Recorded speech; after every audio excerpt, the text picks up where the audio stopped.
Before I start with this ranking, I want to give you a quick timeline of the band history for those who are not so familiar with it. Satan were formed in 1979 by guitarists Steve Ramsey and Russ Tippins. Some of their demos are available on this compilation, Early Rituals. After many lineup changes, the new singer became Brian Ross of Avenger. He recorded Satan's debut album Caught in the Act, 1983. When Brian reformed Blitzkrieg, the Satan guys joined Lou Taylor for one album with his project Blind Fury, which was more into the hard rock territory than the raw metal music played by Satan, so I consider Blind Fury a separate thing and did not include this album called Out of Reach in my ranking. It's pretty good though. Afterwards, with another new singer, Michael Jackson, the Satan name was revived for the second LP, Suspended Sentence. Meanwhile, the new wave of British heavy metal was over, followed by the best years of thrash metal. Satan wanted a more contemporary band name and released their next two albums as Pariah before the band split. Guitarist Steve and bass player Graham had some successful years with Skyclad before a much-delayed third album by Pariah appeared in 1997. I did an interview with these two guys in the 90s at the time when a reunion of Satan seemed very unlikely. You find that on my channel. In the 2000s, fans kept asking about Satan, while Skyclad were meanwhile struggling after original singer Martin Walkier was gone. So finally Satan did reunite with Caught in the Act vocalist Brian Ross in 2011. And they released no less than 5 new albums since. Also they played live on many occasions.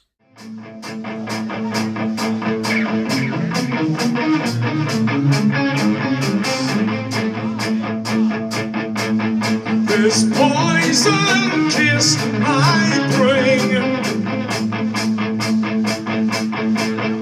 and have learned to feel. Dread this deadly stain. Although the Satan discography became quite extensive meanwhile, what I'll discuss in my ranking is only the tip of the iceberg from the viewpoint of the musicians. Russ Tippins worked with his side project Tanith. Brian Ross regularly put out albums under the Blitzkrieg moniker, and I hopefully don't have to explain why Skyclad were highly regarded in the 90s, so it's just Satan and Pariah today. My guest for the cover presentation today is Kisa. You may remember she was here recently for the Danzig album ranking.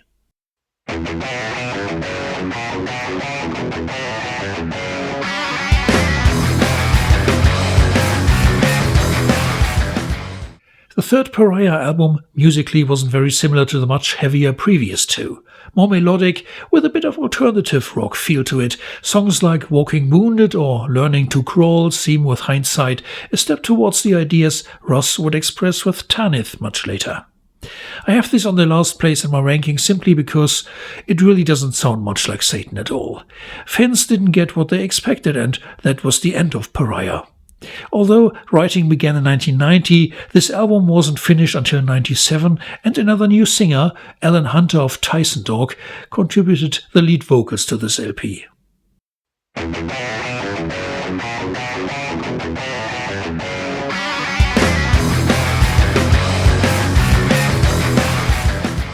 It's a tough decision for any band that has been around several years and released albums already to change their name at this late stage. Yet, The Kindred was the first album under the new band name Pariah.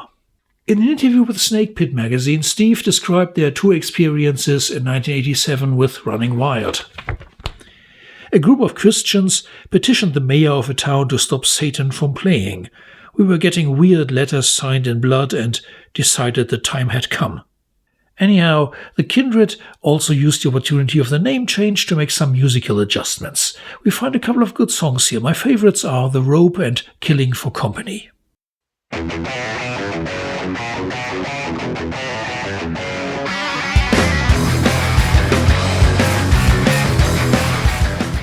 Satan's second album was issued together with the Into the Future EP on a single CD. Personally, I find myself returning more often to the EP's shorter and more direct songs, such as Hear Evil, See Evil, Speak Evil and Key to Oblivion, than to the material of the full-length album. Suspended Sentence never quite reaches the heights of its predecessor, Caught in the Act. Some of the songs, like Vandal, feel overly long and occasionally disjointed, as if several different ideas had been stitched together. At this point, Satan were already moving toward what would soon become Pariah, gradually shifting away from their melodic approach and incorporating more thrash-oriented rhythms and shouts. Calculated Execution is a good example of this. Even so, it's the band's melodic and epic side, as in Avalanche of a Million Hearts, that remains their greatest strength. Looking back, Suspended Sentence feels very much like a transitional album, documenting a band caught between two distinct musical directions.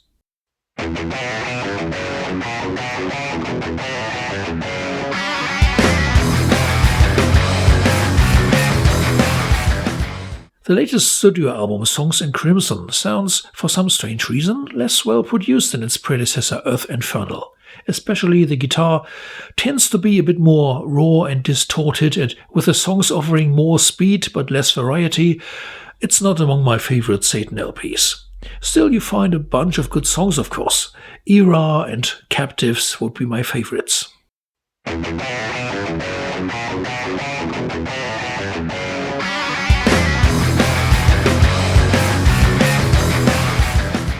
Good album, yet it doesn't stand out from the rest of the Satan discography so much, except for the vocals by Brian Ross, who delivers one of his best studio performances here.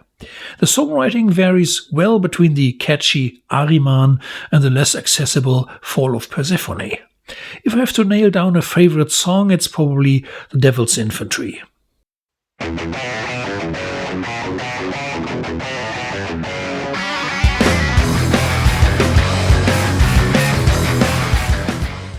The second LP by Pariah in 1989 actually sold more copies than the legendary Caught in the Act had sold upon its original release in the 80s. Blaze of Obscurity still seems the best Pariah LP to me. It has more energy and direction, where it wants to go. Missionary of Mercy and Retaliate are good examples for that, while the title track, with the line "treated like a pariah" in the chorus, adds the melodic subtlety that you don't find in other thrash bands to this extent.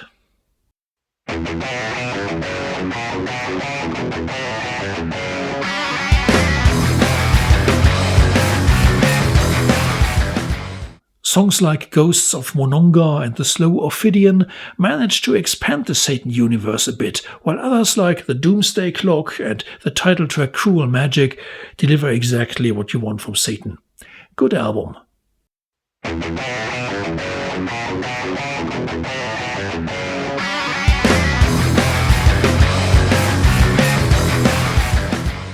On the first album we find 4 untouchable classics: Trial by Fire, Break Free, Alone in the Dock, and Blades of Steel. But also an unnecessary intro and 2 instrumentals which add some variety but fill the running time as if the album was somewhat unfinished. Besides, one song seems to be only average on an otherwise strong LP, namely No Turning Back.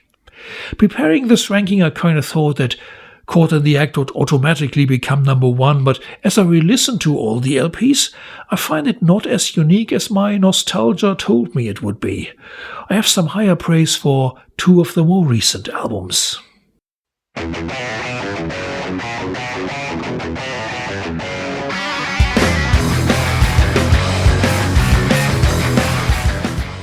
Unexpected would be a mild expression for this album. 30 years after Caught in the Act, the reunited Satan managed to create a new LP absolutely on the same quality level as their classic.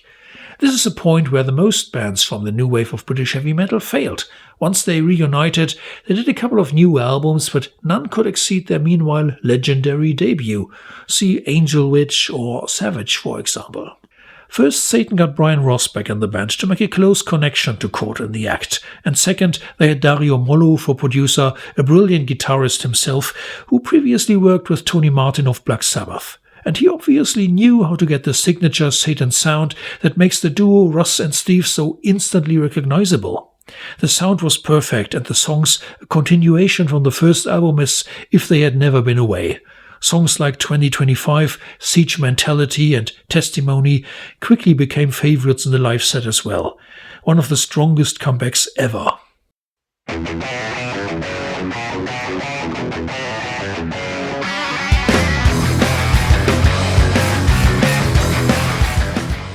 This, ladies and gentlemen, is a perfect album. Ascendancy and Burning Portrait are two of the finest Satan songs to start it. Earth We Bequeath, Luciferic, and of course 12 Infernal Lords pick up the subject that provided the band name and treat it with a fresh approach, unlike any black metal band. The musical variety is always there. Just listen to the playful melody of Luciferic followed by the speedy From Second Sight. It doesn't get boring for a second. Earth Infernal is an album I wouldn't change a thing about. As they say, no fillers, all killers.